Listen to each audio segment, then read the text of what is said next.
Deus continua abençoando meus irmãos, minhas irmãs, que a graça de Deus esteja com cada um de vocês, que vocês tenham um bom fim de semana, cheio da graça de Deus, que tudo que acontecer com você seja para a glória de Deus, para a grandeza de Deus, o qual é digno de toda a glória e de toda a honra.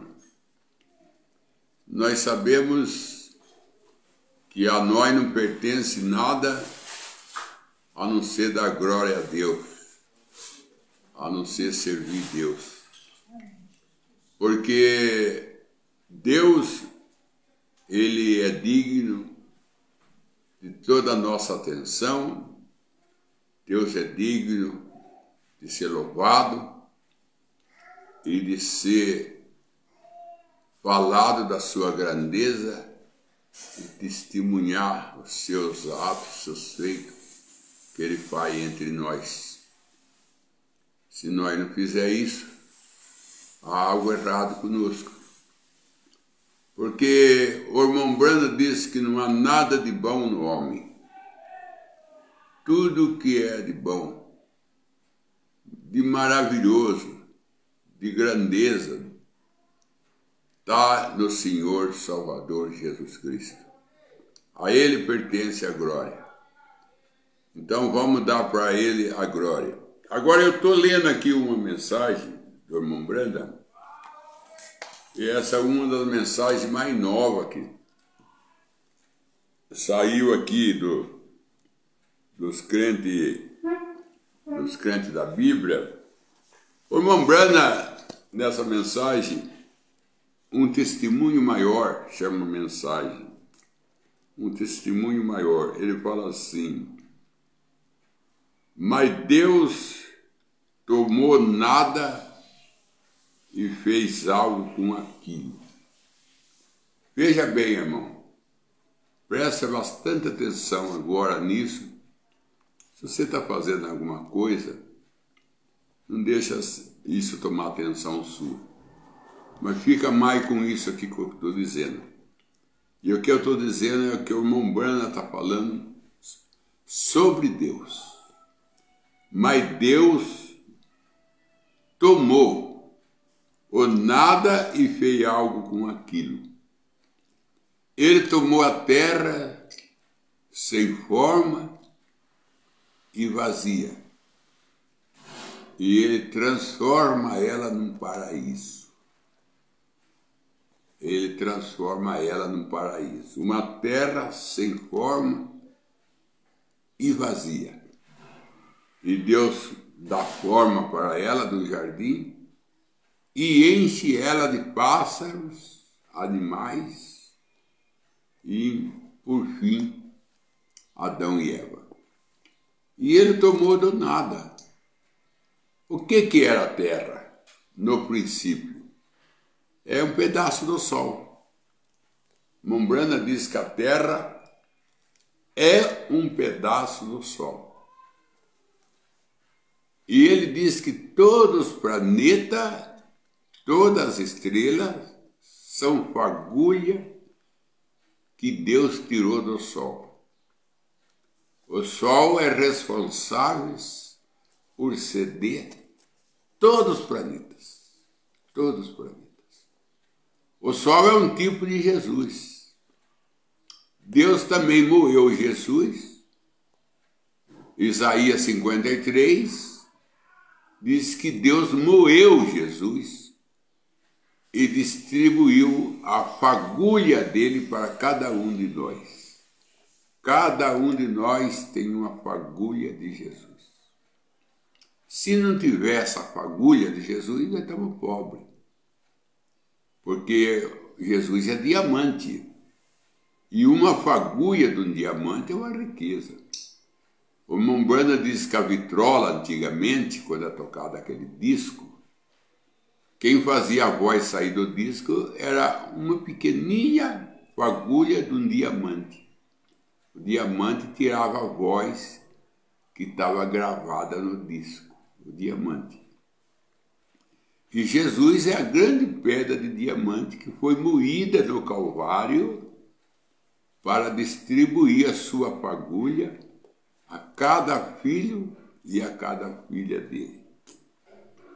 Assim ele fez com o sol. Isso se encontra na mensagem Pergunta e Resposta sobre Gênesis. Nessa mensagem, o irmão Branham diz que Deus explodiu o sol e tirou fagulha do sol e falou: você chama tal, vai ficar em tal lugar, conversando com as estrelas e com os planetas, dando nome, indicando as suas posições. Está na mensagem Pergunta e Resposta sobre Gênesis. E Deus soprava ela e as estrelas iam e se colocava onde Deus determinava ela.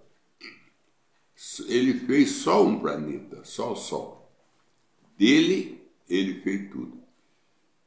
Irmão, isso aí não é difícil entender. Porque Moisés era sozinho. E Deus tirou virtude de Moisés e distribuiu a 70 homens. E os 70 homens que ajudavam Moisés a julgar o povo no deserto, trabalhavam com a virtude que estava em Moisés. Deus tirou de Moisés e distribuiu aos 70. Então não é difícil entender. Se é que é um bom entendedor. Tem que ser um bom entendedor. Porque tem pessoas como os dois no caminho de Maús, né? Jesus disse: vocês são tardos para entender. Vocês são tardos para entender. Então, quando a pessoa é tardo para entender, é complicado, porque demora 10 anos para entender uma coisa que era para ter entendido há muito tempo atrás. Tem pessoas que ela é lerda. Ela é lerda do conhecimento, ela é lerda. O apóstolo Paulo disse assim: pelo tempo que vocês ouvem, falou para aos hebreus, pelo tempo que vocês ouvem, vocês já eram para ser mestres, mas ainda não passa de criança. E com leite eu tenho que manter vocês, sendo que eu podia dar alimento sólido para vocês. Mas vocês não passam de criança. E já faz tempo que vocês ouvem, hebreus. Vocês já deviam ser maduros, mas não passa de crianças. Então o tempo passa e o irmão Branham disse assim: a ciência multiplicou e os pastores ficou parados. A ciência multiplicou, como disse o profeta Daniel, a ciência multiplicará. E multiplicou mesmo. E vai multiplicando cada vez mais a ciência. E aí ele disse: e os pastores estão parados. Os pastores estão parados. Devia de ter muito mais conhecimento de Deus, devia ter mais ânimo, devia de aplaudir mais Deus, dar mais glória a Deus. Pelo contrário, em vez de ganhar, tapou, como disse Paulo. Como disse Paulo, vós se ajunta. Então, ajuntamento que estraga, não adianta ter, né? Tem que se ajuntar para melhorar. Ajuntar para melhorar. E o irmão Branham disse: eu faço o melhor para Deus. E está falando aqui nessa mensagem mesmo. Eu faço o melhor para Deus. Ele diz: quando você chegar no céu na minha frente, você fala de mim. E fala que eu estou fazendo o melhor aqui. Fala lá no céu de mim. Mas fala que eu estou fazendo o melhor. Fazendo o melhor aqui, para Deus. Fazendo o melhor para Deus. Então Deus pega o nada para fazer o tudo. Olha bem, irmão. quando Moisés estava no deserto com a igreja, e Deus mandou ele fazer uma serpente de bronze e colocar na haste. E Moisés fez uma serpente de bronze, tinha que ser de bronze, porque o bronze fala do juízo. O irmão Branham diz que Moisés achou um pedaço de capacete do filisteu que estava guerreando. O filisteu estava guerreando naquele tempo. E Moisés achou um pedaço de capacete de um filisteu, que ele usava capacete de bronze. E até que Sansão fundou com uma queixada 1000 capacetes de bronze. A queixada fundava tudo na cabeça dele e não quebrava. Porque Deus estava naquela queixada. Onde Deus está, não quebra. A igreja que Deus está, não quebra. A pessoa que Deus está, não quebra.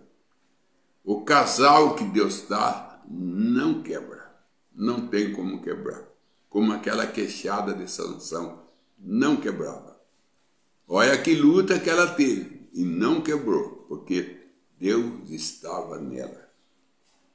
Agora, ele pegou um pedaço de capacete dos filisteus e fez aquela serpente de bronze que apontava para Jesus no Calvário. Que tudo que olhava para aquela serpente de bronze era curado. Mas ele pegou aquela serpente de bronze, fazendo aqueles milagres no deserto, e apontando para Jesus, fazendo um quadro de Jesus no Calvário. E o que era aquela serpente de bronze? Era um pedaço de capacete do filisteu, que de nada servia, porque virou um pedaço. Para o filisteu, não servia para nada aquele pedaço de capacete, que estava tudo quebrado. Mas para Moisés, serviu para fazer a serpente de bronze. E a serpente de bronze trazia cura e apontava para Jesus. Então, Moisés pegou, sempre nós vemos Deus trabalhando com coisa que não tem significância nenhuma para os grandes. E Deus vai ali, pega e faz daquilo um grande coisa. Faz algo muito grande com aquilo que é pequeno. Deus faz. Então, nós encontramos Sansão com a queixada, fundando os capacetes dos filisteus. Encontra Moisés com um pedaço de capacete, fazendo uma serpente de bronze para trazer grande livramento para Israel e apontar para Jesus. Então, a gente nem vê Davi pegando uma pedrinha, e com essa pedrinha ele derruba um grande Golias. Com essa pedrinha, quem tinha bastante coisa era o Golias. O Golias tinha lanças, espada. O Golias tinha um moço que ajudava ele a carregar a ferramenta dele, as armaduras dele. O Golias tinha. Além dele carregar capacete, caneleira, armação no corpo. Além disso, além de espada, de lança, ele ainda tinha um moço que ajudava a carregar.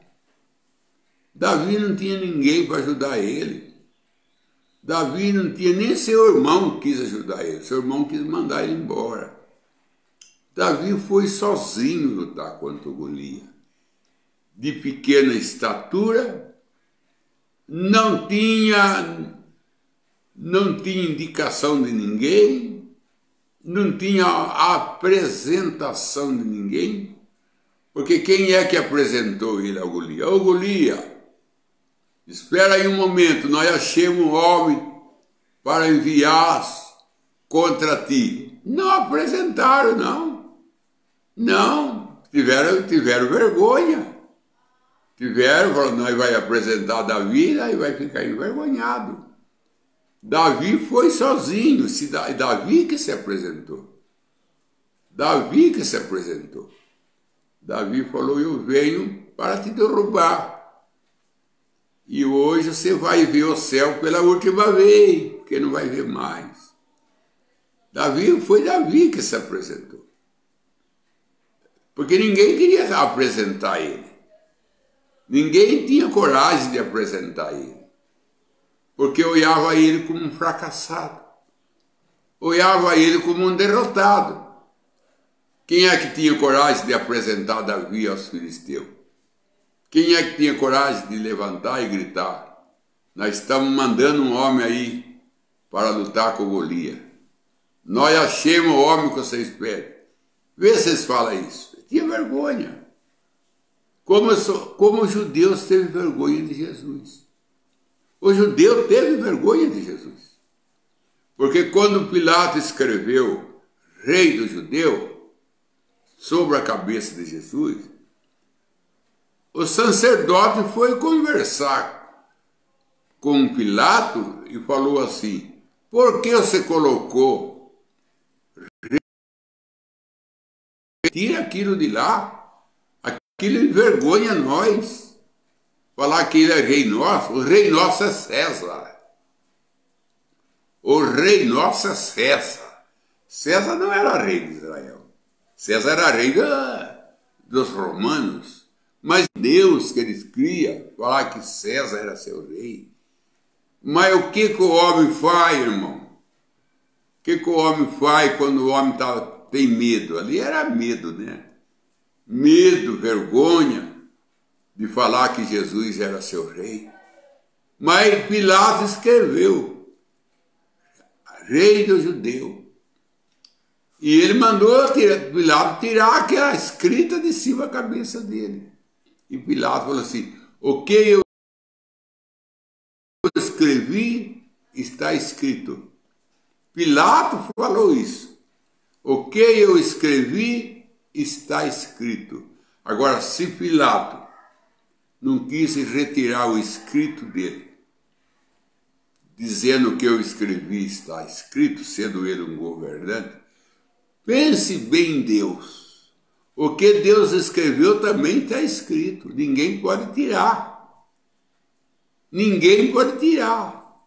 Se ninguém pode tirar o que Pilato escreveu sobre a cabeça de Jesus, ainda que o sacerdote mandou ele tirar, ele falou, não vou tirar, porque o que eu escrevi está escrito.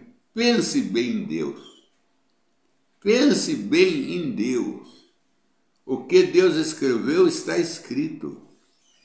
E ninguém pode tirar, como diz Pilato, ninguém pode tirar o que eu escrevi. Como um governante. Ele tinha essa autoridade de não poder mexer no que ele escreveu? Nem ele mesmo, nem ele mesmo. Nem ele mesmo que escreveu, o que escrevi está escrito. Agora, ponha em Deus, que Deus escreveu está escrito. E ninguém pode tirar e nem acrescentar. Apocalipse 22. Aquele que tirar ou acrescentar qualquer parte da escritura, Deus tirará a sua parte do livro da vida. Ou tirará a sua parte dele. Perde a parte dele com Deus, porque nós é parte de Deus. Nós somos parte de Deus. E nós perdemos essa posição de ser parte de Deus quando nós tira ou acrescenta a Escritura. A Escritura não pode ser mexida. O que Deus escreveu está escrito. Se Ele escreveu que tem que lavar o pé um do outro, temos que lavar o pé um do outro. Foi Ele que falou, está falado. O que eu escrevi está escrito. Então, nós temos que obedecer, queira ou não queira. Aquilo aborreceu o judeu. Aquilo aborreceu o sacerdote. falar que Jesus era rei dele, um homem crucificado, açoitado, totalmente nu, abandonado até por Deus. Deus meu, por que me desampara? Agora, Pilato vem falar, aí está rei do judeu. Para o judeu aquilo era uma humilhação, porque o Mombrana diz que o povo judeu é um povo orgulhoso. O povo judeu é um povo orgulhoso.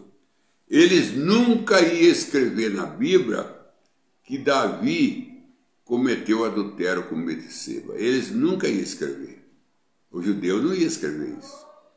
Deus mandou escrever. Mandou escrever coisa boa de Davi. Mas mandou escrever também que Davi cometeu adultério com Betseba. Deus mandou escrever. Escreva que ele cometeu adultério com Betseba e o nenê que ele gerou morreu. Escreva isso. Então escreva que o seu filho Abisalão quis matar ele e ele fugiu. Escreva isso. Então, escreva também que ele mentiu. Que ele mentiu. Quando ele mandou matar Urias, fazendo com que Urias deitasse com Betseba para jogar na costa de Urias o nenê que ia nascer. Então não sei que ele mentiu, não vou dizer que Davi mentiu. É uma palavra pesada falar, mentiu. Mas Davi, ele quis jogar na costa de Urias seus atos errados.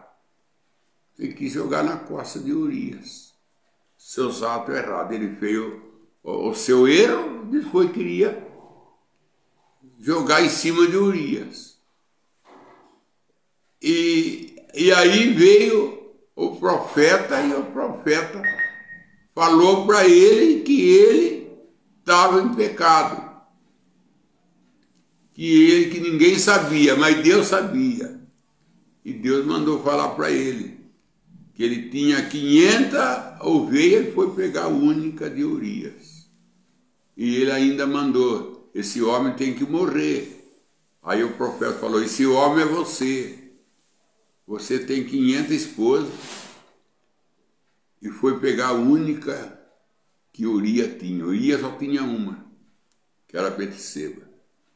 E Davi tinha 500. É que nem pastor, né? Tem 500 membros que quer pegar o único membro que o pastor vizinho tem. Tem 1000 membros na igreja e quer pegar 50 membros que o outro pastor tem. Não é o quadro, irmão? A escritura não se repete. Nós não vemos a escritura se cumprindo na nossa frente, no nosso olho. Davi não tinha 500 esposas. Ele não quis possuir a única que Urias tinha. E Urias só tinha uma, a Bíblia diz. E era a ovelha, ele chamava a sua esposa de ovelhinha, que deitava no colo dele. Assim está na Bíblia, que Urias só tinha uma, e Davi tinha 500. Então você vai contar, pastor, hoje com uma igreja de 600 pessoas, 800 pessoas, e querendo tomar 30 com outro pastor tem. E ele tem 600, 800, 1000. Não é de novo Davi? Não é de novo Davi e Urias? Não é de hoje? E aí o que ele faz? Para ficar livre, ele não sortava tudo junto. Vinha primeiro os frecheiros, depois vinha o lanceiro. Era assim, era tudo em ordem. E o pelotão mais forte que o filisteu ia sortar, o mais forte, Davi colocou Urias para lutar com esse. E mandou o soldado recuar e Urias ficou sozinho.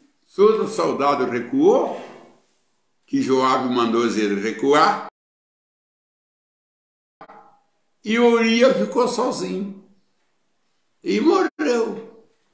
Aí a notícia chegou a Davi, Urias morreu. Aí falou, agora sim, agora está no que eu quero. Agora mandou chamar Betseba, venha, você está viúva. É a mesma coisa da Acabe na bote, lá. O Acabe conseguiu lá. É mais ou menos por aí. Vem agora o palácio que o seu marido morreu, você é viúva. Ninguém pode falar nada agora. Ninguém pode falar nada porque você é viúva. Né? Ninguém pode falar nada. Aí chega o profeta Natan. Davi, chegou um visitante na casa de um homem, e o homem, para agradar o visitante, chamou o diabo de visitante. É visitante. Porque o diabo não mora mais na casa do cristão, mas visita. Visitar ele visita, viu, irmã? O diabo visita a gente. Morar ele não mora mais. Porque nosso corpo é o templo do Espírito Santo. Mas ele visita. Ele visita. E a sua visita, se nós não tomar cuidado, ele faz um estrago com a sua visita. Ele faz um estrago.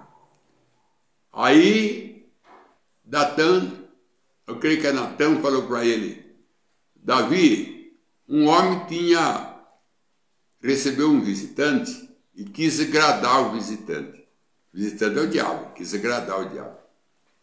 E ele tinha 500 ovelhas. E ele mandou matar a única ovelha que um outro homem tinha. Mas não pegou nenhuma dele. A 500 dele não.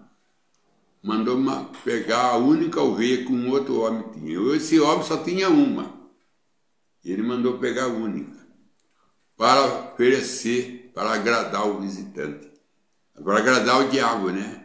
Para agradar o diabo. Tem pessoa que quer agradar o diabo. Se você fica em casa dia de culto, você está agradando o diabo. Se é dia de culto, você não vai na igreja, você está agradando quem? O Espírito Santo que não é. Você está agradando o diabo. Se você está fazendo fuxico de irmão, você está agradando quem? O Espírito Santo que você não está agradando. Você está agradando o diabo. Nós temos que tomar cuidado para não agradar o diabo. Nós não temos o diabo, mas ele visita nós. E a gente não quer agradar ele, né? Quer dar cafezinho para o diabo, quer dar pão com manteiga para o diabo. A gente quer dar, quer agradar o diabo. Aí mandou matar a única ovelhinha que o homem tinha. O que faz com esse homem, Davi? O que faz com um homem desse? Davi falou, tem que matar. Tem que matar esse homem. Ele tem 500 ovelhas. E vai pegar a única que o outro tem. Tem que matar esse homem.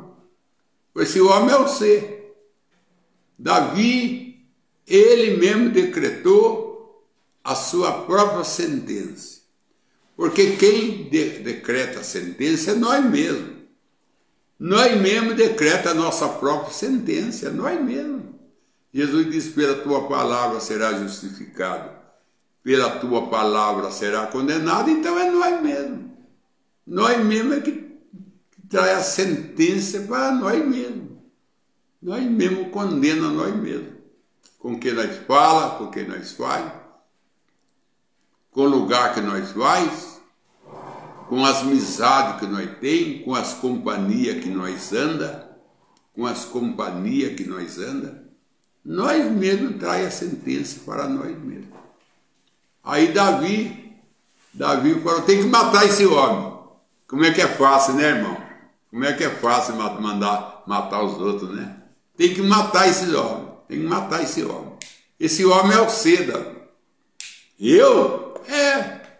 Você tem 500 esposas, não tem? Tem. E você pegou a única que Urias tinha. Urias só tinha uma. E você pegou. Aí Davi caiu em si, oh meu Deus. Aí vem o Salmo 51, né? que Davi falou, não tira de mim o gozo da salvação, Senhor. Meu pecado sempre está na minha frente. Mandou matar o melhor guerreiro que ele tinha. Urias era um dos melhores guerreiros que ele tinha. Era o amigo dele. Mandou matar o amigo para ficar com a esposa. Irmão, é coisa séria. Coisa séria. É amigo. Mas nós temos que tomar cuidado com o amigo. É amigo, mas se puder tomar a esposa do outro, toma. Se puder tomar a esposa do amigo, toma. Se puder fazer da esposa do amigo amante, faz. E ainda manda matar o marido. Está acontecendo isso hoje aí no mundo. Aí no mundo está acontecendo isso hoje. No dia que nós estamos vivendo, está acontecendo isso. No dia que nós estamos vivendo. No dia que nós estamos vivendo. E aí Davi chorou, lamentou, porque tinha 500 e o outro só tinha uma. Tem 500 pessoas na igreja. Agora é hoje. Tem um pastor que tem 500 membros. Tem outro que tem 800. Tem pastor que tem 1.000 membros. E ele vai lá naquele pastor que tem 30 e ele põe a sombra no pastor, põe a defeito no pastor, fala que o pastor está no ismo, fala que o pastor não está pregando a abertura da palavra, fala que o pastor não está pregando a terceira etapa, só para ficar com a esposa do pastor, com a igreja do pastor. Só para ficar com a igreja do pastor, ele coloca mancha no pastor, reprova o pastor, põe o pastor no pelotão, né? Põe Urias na frente do pelotão da guerra, para morrer mesmo. Põe o pastor no lugar que ele vai morrer. Coloca o pastor numa posição que ele vai morrer, para ficar com a igreja dele. Aí teve uma reunião de pastor, que um pastor muito orgulhoso chegou na frente dos pastores e falou assim: irmão pastores, eu fui aí numa cidade aí e tinha um pastor lá que tem 50 pessoas na sua igreja. E eu comecei a conversar com a sua igreja e comecei a mostrar as falhas do pastor, comecei a mostrar que o pastor não é do nosso companheirismo. Se ele não é do nosso companheirismo, ele não é noiva. E ele está no ismo. E não é que a igreja abandona ele. E sabe quem está no lugar dele? Eu consegui levar a igreja contra o pastor. Aí um outro pastor levantou e falou: seu irmão devia ter vergonha. O irmão devia sentir vergonha. Não é orgulho, vergonha. Esse homem aí que você ponhou sombra nele, esse homem aí que você colocou mancha nele, para poder ficar com a igreja dele, ele gastou noite de sono para juntar 50 pessoas. Sua esposa ficou muitos dias sem ele em casa, precisando dele, que a criança estava doente e ele ganhando algo, para você ir lá, ponhando sombra, jogando sujeira no pastor, manchando ele, para ficar com a igreja dele. Você devia se envergonhar. Se você fosse lá na favela, se você fosse lá no sistema religioso, não favela, mas lá no sistema religioso, porque na favela pouco que vai, devia ir, porque Deus tem eleito lá na favela, Deus tem eleito, em todo lugar Deus tem eleito. E é onde mais Deus tem, é lá na favela, é onde mais Deus tem filho dele. Onde Deus tem mais povo que crê nele é lá na favela.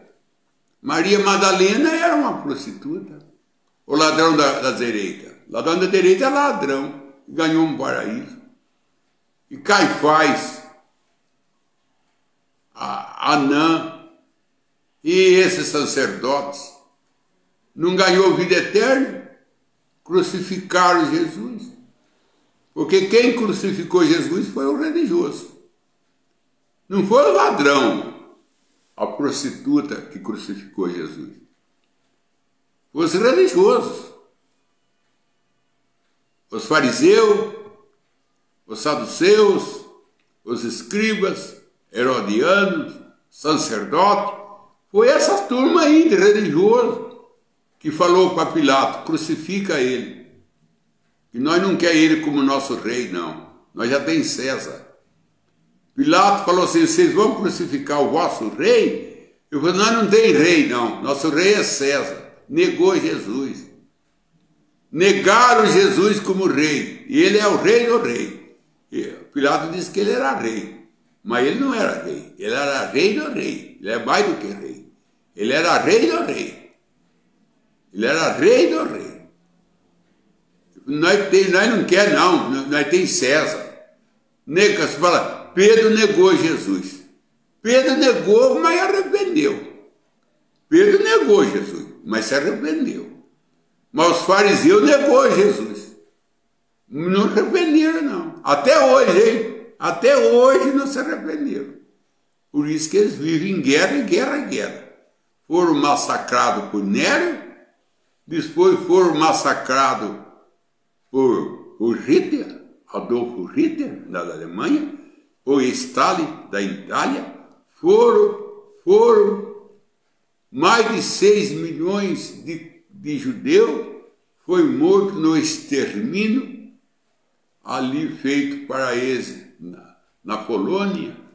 Lá na Polônia fizeram lá uma colônia de rancho, tudo para escravizar eles, com cama de gás, com forno para queimá-lo e jogar suas cinzas, no lago de água que tinha lá.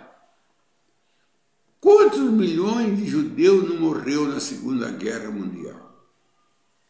Tudo porque rejeitou Jesus. Se envergonharam de Jesus, ficaram com vergonha de ter Jesus como seu rei. Tiveram vergonha de ter Jesus como seu rei. Irmão, vou terminar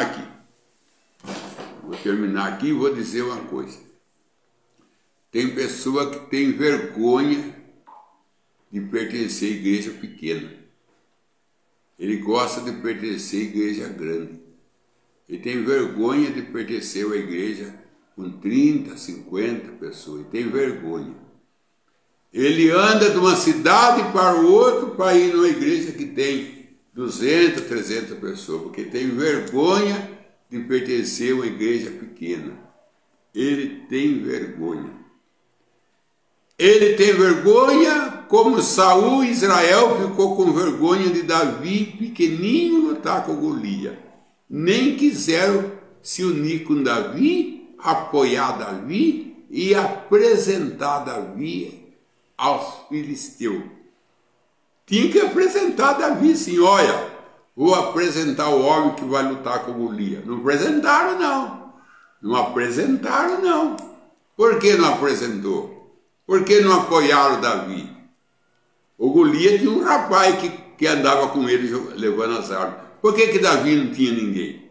Porque eles tinham vergonha de Davi, como tiveram vergonha de Jesus. Como tiveram vergonha de Jesus. E tem irmão que tem vergonha da igreja, tem vergonha do pastor, porque tem 50 pessoas, 30, 10 pessoas, tem vergonha.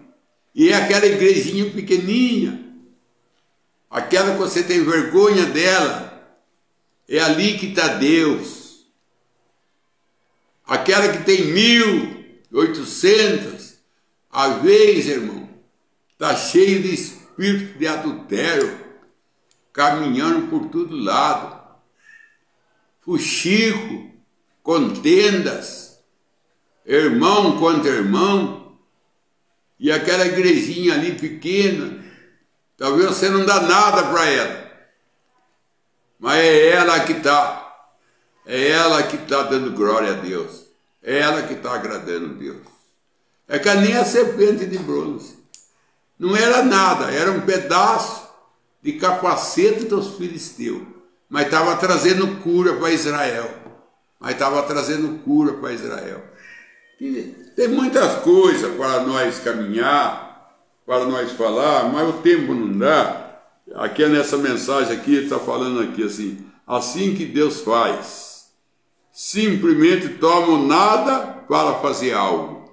Assim que Deus faz, simplesmente toma nada para fazer algo. Quando você se torna nada ao seu próprio olho, então você está se tornando algo ao olho de Deus. Quando você se torna nada ao teu olho, é quando você se torna algo perante o olho de Deus. Lembre-se sempre disso, amigos. O caminho para cima é para baixo. Lembre-se disso, amigo. O caminho para cima é para baixo. Aquele que a si mesmo se exalta será humilhado. Mas aquele que a si mesmo se humilha será exaltado. Portanto, ame-o de todo o coração. Esqueça tudo o que você sabia sobre todas as outras coisas. Exalta Jesus Cristo, a não ser Jesus Cristo. Siga adiante, ame-o, trabalha para Ele, trabalha para Jesus. Ama Ele e trabalha para Ele. Sirva-o. Se Ele quer que você seja um tapete, se Jesus quer que você seja um tapete, se Ele quer que você seja um tapete, bem, simplesmente seja tapete. É isso. Seja o que for que Ele quiser que você faça. Faça-o. Se Deus te abençoe. Seja o que for que Ele quiser que você faça. Faça-o. Se Ele quer que você seja um tapete, seja um tapete. Seja um tapete. O irmão Branham disse: eu prefiro ser um tapete na casa de Deus do que ser uma cunha de ouro na tenda daquele lá de Israel que escondeu a tenda com a capa de Babilônia. Aquele que escondeu, esqueça o nome dele agora, que morreu ele e a sua família. Então eu prefiro ser um tapete na casa de Deus do que ser uma cunha de ouro na casa do rebelde. Se Deus quer que você seja um tapete, seja um tapete. E Deus também quer que você seja um tapete. Deus quer que você seja pisado, que todo mundo limpa o pé no ser. Mas se Ele fez você tapete, seja um bom tapete. Seja um bom tapete. Porque o apóstolo Paulo disse que numa casa não tem só vaso de honra, tem vaso de desonra também. Tem quadro na parede bonito, mas tem tapete no chão, que pisa em cima, limpa o pé. É assim. Mas está na casa, pertence à casa. Tem a lâmpada que está na sala, no abajur, bonita, né? Mas tem a lâmpada que está lá dentro do banheiro, clareando o banheiro. Clareando a pessoa usar o banheiro, fazer necessidade no banheiro, está clareando para ele lá. E o outro está clareando, visitando aqui na sala, a outra lâmpada. Agora a lâmpada da sala vai humilhar a lâmpada do banheiro? Ah, a lâmpada da sala, que clareia para o visitante, vai zombar da lâmpada que está lá no banheiro? O importante é que ela está no seu lugar, fazendo o seu trabalho. E se não tivesse a lâmpada no banheiro, como é que ficaria usar o banheiro de noite? Se não tivesse lâmpada lá. Glória a Deus pela lâmpada do banheiro.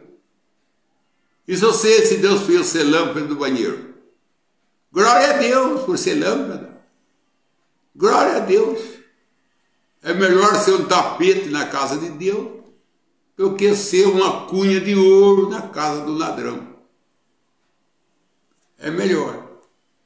Então que Deus te abençoe. Não tenha vergonha de Jesus, não. O apóstolo Paulo disse, eu não me envergonho do evangelho de Cristo, que é a salvação. Eu não me envergonho do evangelho de Cristo. E Jesus disse, aquele que não se envergonhar de mim, eu também não me envergonho dele perante os santos anjos. Aquele que não se envergonhar de mim, eu não me envergonho dele perante os santos anjos.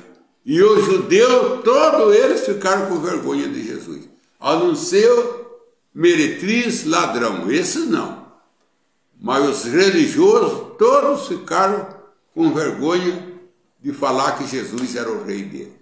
Mandaram até tirar, mandou até Pilato tirar isso. Tira, que ele não é nosso rei. Nosso rei é César. Viu? Nosso rei é César. Então que Deus tenha misericórdia de nós. Vamos para a pergunta, se é que tem. Tem pergunta, Dado? Tem sim, o irmão Júlio Braz, ele pergunta, Pastor Joel, como que se deve colocar um homem para o ministério diaconal? Diácono antes. Para ele trabalhar como diácono na igreja. O apóstolo Paulo disse que o diácono tem que ser marido de uma só mulher. Cadê o pastor? O diácono é o policial da igreja, né? O diácono, ele é o policial da igreja. O diácono. E quando for escolher os diáconos, foi ali em Atos dos Apóstolos. Não tinha quem cuidasse das viúvas, essas coisas. Aí escolheram 7 homens cheios do Espírito Santo para ser diácono. O diácono primeiro tem que ser cheio do Espírito Santo. Lá em Atos dos Apóstolos está escrito. Homem cheio do Espírito Santo. E o diácono, ele é que cuida da igreja. É ele que vai na casa do irmão para ver se o irmão não precisa de uma ajuda, de uma compra, de uma cesta. Vai na casa da viúva para ver se ela não está precisando de nada. Esse é o trabalho do diácono. O diácono, ele é um policial. O policial é ele que vai ver se tem coisa em desordem ali, coisa em desordem lá, o que precisa ser feito. É o policial. O policial não é polícia só lá na cadeia, é polícia na rua também. Vai na casa para ver se não está as coisas em desordem. O policial é chamado para apartar a briga, parar com a briga. O diácono também é chamado. O diácono é policial. E ele tem que ser marido de uma só mulher. Ele não pode ser sorteiro. Ele não pode ser sorteiro. Ele tem que ser, na mensagem ordenância, apresentar um irmão para o irmão Bana consagrar ele de diácono. O irmão Bana falou assim, é um bom irmão, só que ele é sorteiro. Por ele ser sorteiro, ele não pode ser diácono. Está lá na mensagem ordenância. Ele é sorteiro, e por ser sorteiro ele não pode ser diácono, tem que ser casado. Casado com uma só mulher, não é que casou, largou, tá com outra, não. Aí não serve para nada também, né? Para ministério é difícil, a não ser que ele é um evangelista, a não ser que ele é um missionário, né? Ainda pode ser. Mas pastor e diácono, essas duas posições na igreja, é a mais vigente que tem. As duas posições, pastor e diácono. Os dois têm que ser marido de uma só mulher, não dada muito vinho, não dada a vinho, né? e tem que ter sua casa em ordem, conforme a Bíblia diz, ter sua casa em ordem. Agora, ter a casa em ordem, irmão, nós temos que entender que até os 18 anos, aquele filho, aquela filha está sob o cuidado do pai. Mas passou de 18 anos, ele está desligado do pai pela própria idade. Já é chamado para o exército, já é chamado, sendo homem, já é chamado para o exército, o pai não pode segurar. Passou de 18 anos, fica livre. É a lei que ensina assim. A lei, passou de 18 anos, então ele está livre. Agora, se ele quer ficar na casa do pai por 20 anos, ele tem que sujeitar a ordem da casa. Ainda que ele se desvia, ele pode andar com roupa errada lá fora, mas dentro da casa ele tem que respeitar a casa do pai. O respeito não pode perder. Pode perder tudo, perder até a fé, mas não pode perder o respeito, porque aquela casa ali é consagrada. Agora, o pai, depois de 18 anos, se pela lei, ele está livre do pai. Agora, não está livre de respeitar, né? Respeito é outra coisa. Tem que respeitar a casa do pai. Mas ele é livre.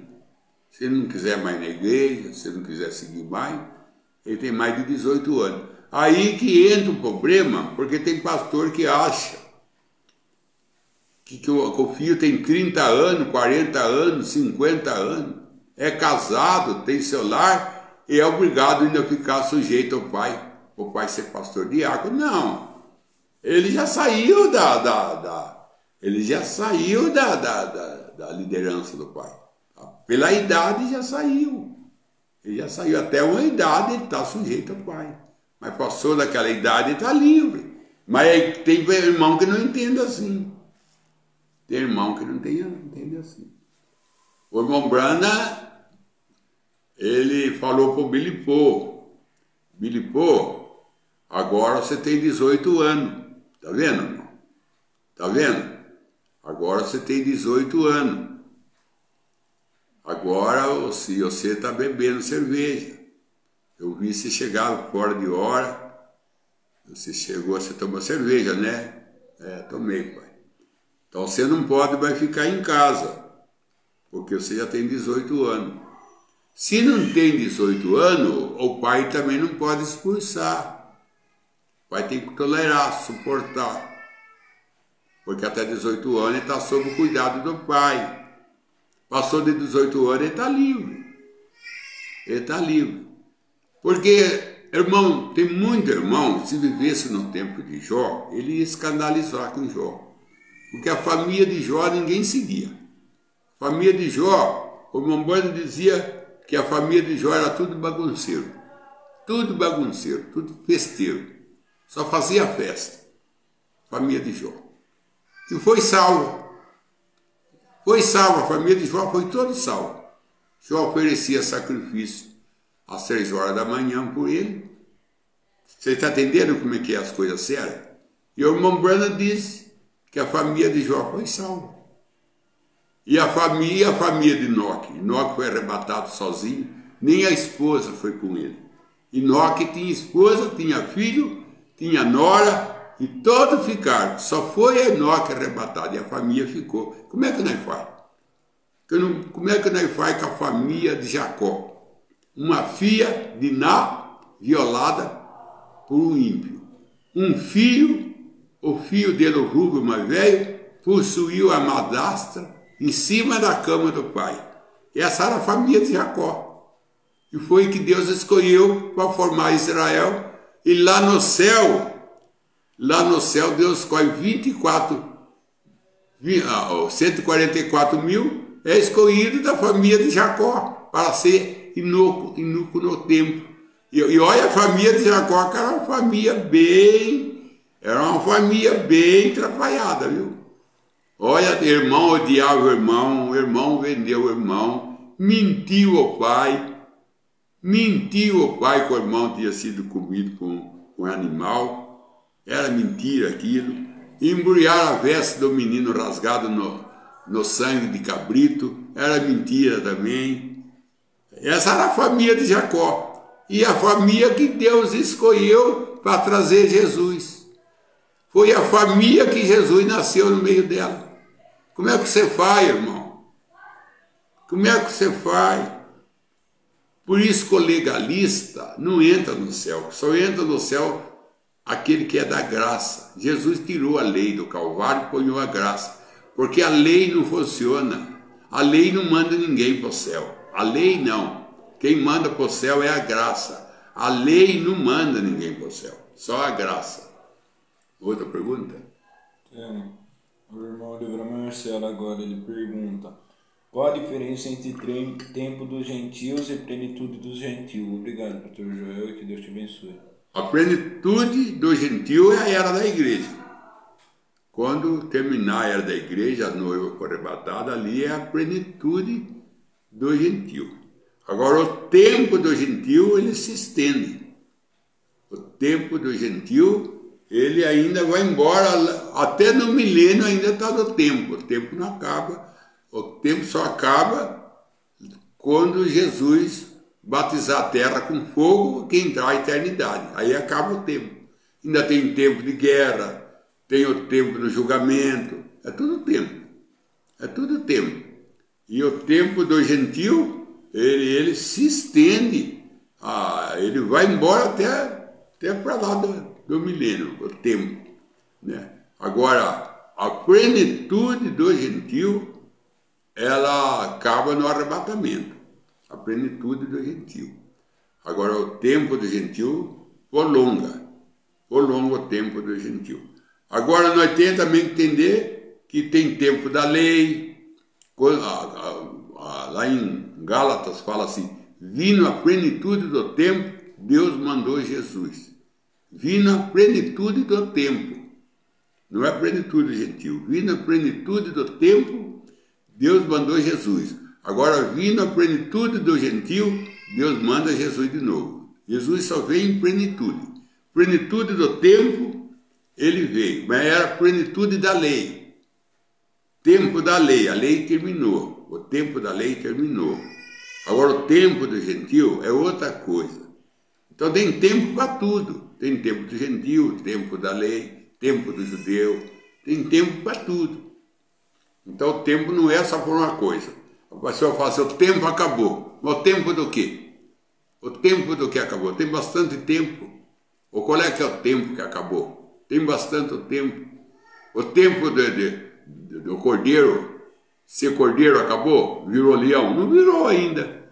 Jesus veio como leão para reclamar o seu, porque ovelha, cordeiro não reclama direito.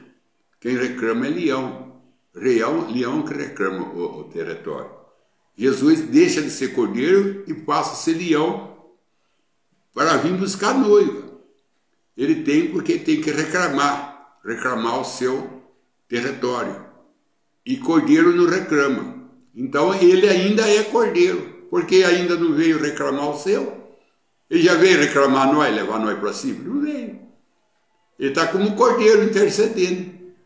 Então não acabou o tempo ainda do sangue, não acabou o tempo do Espírito Santo, porque também tem o tempo do Espírito Santo ficar na terra, e tem o tempo do Espírito Santo ir embora. Então existe bastante tempo. Tempo do Espírito Santo, tempo do Cordeiro, tempo do sangue, tempo da graça, tempo da lei, tempo do gentio, é bastante tempo. Então, quando você fala o tempo acabou, tem que explicar qual é que é o tempo que acabou. Então, que Deus te abençoe. Vamos para a próxima pergunta ainda do irmão Oliveira Marcelo. Ele pergunta: onde ficava o paraíso no Antigo Testamento? O irmão Branham fala que ficava no Egito. Ficava no Egito.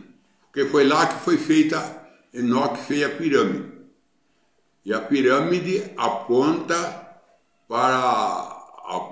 A pirâmide fala da segunda Bíblia. Ele colocou a segunda Bíblia na pirâmide, em desenho. Então a pirâmide, ela aponta para a noiva. A pirâmide do Egito. Porque lá tem 3 pirâmides no Egito. Tem 3 pirâmides. Mas tem uma que é feita por Enoque. Uma é verdadeira. Ela é feita por Enoque pelo poder da palavra falada.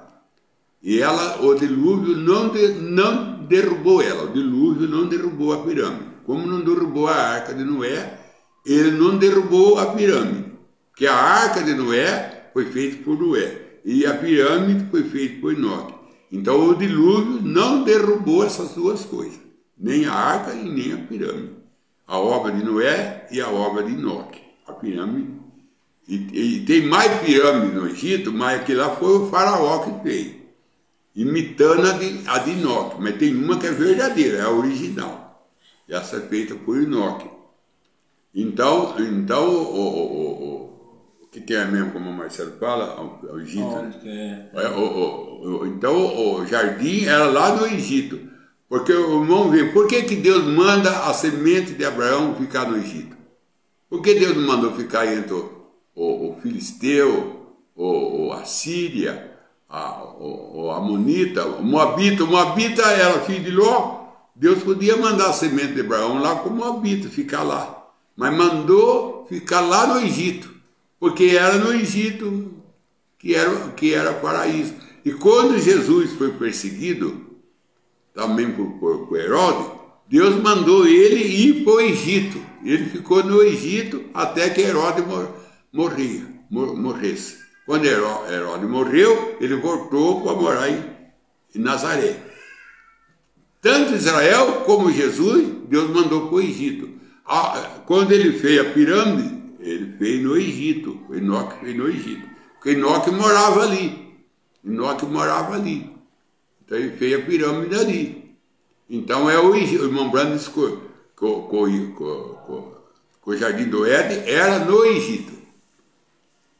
Aí outra coisa, foi lá também que José plantou trigo e plantou o girassol para fazer óleo. E em tempo atrás aí cavaram o Egito e acharam porção de trigo de José. E plantaram e formou uma lavoura. Então era do Egito, o irmão Brando disse. Vamos para o estudo da oração então. Oliveira Marcelo pede oração por mais do Espírito Santo, oração à sua família, irmãos da fé e ao seu pastor Verbo. Joel William, seu favor, família e seu tio. Viviane Barbosa, seu favor, pois está com depressão. Benedita Nietzsche, seu favor, família. Senhor Deus, o irmão Brana disse que quem ora pouco, recebe pouco. Quem ora bastante, recebe bastante.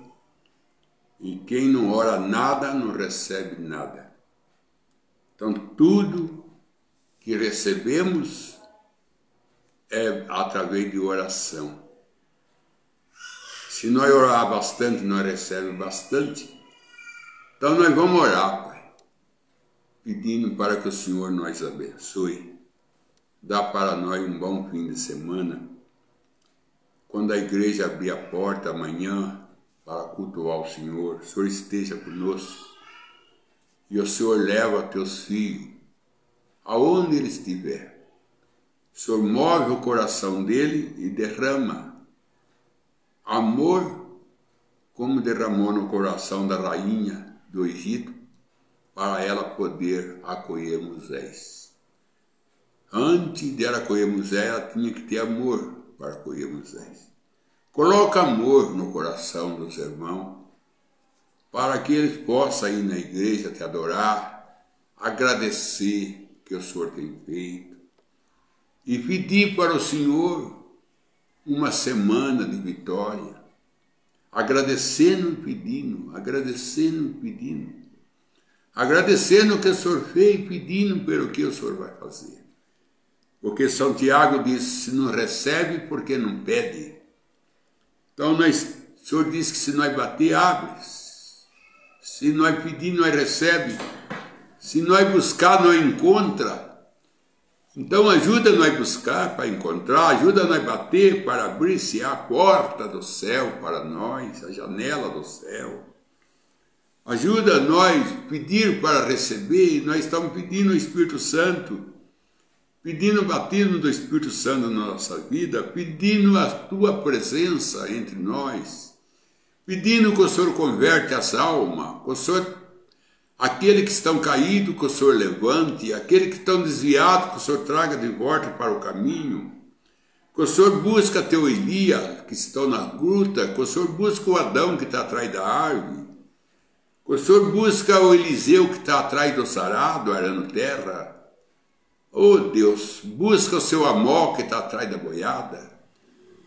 Busca seus apóstolos, que está atrás das redes de peixe, pescando. Busca, Senhor. É o Senhor que busca o homem. Não é o homem que busca a ti. E que a igreja esteja cheia dos teus filhos, dando glória e dando para ti honra. É o que o Senhor é digno e é o dono da glória e da honra. Nas tuas mãos eu entrego cada ouvinte, para que o Senhor o abençoe e dê a vitória. Em nome de Jesus Cristo. Amém, Senhor. Amém.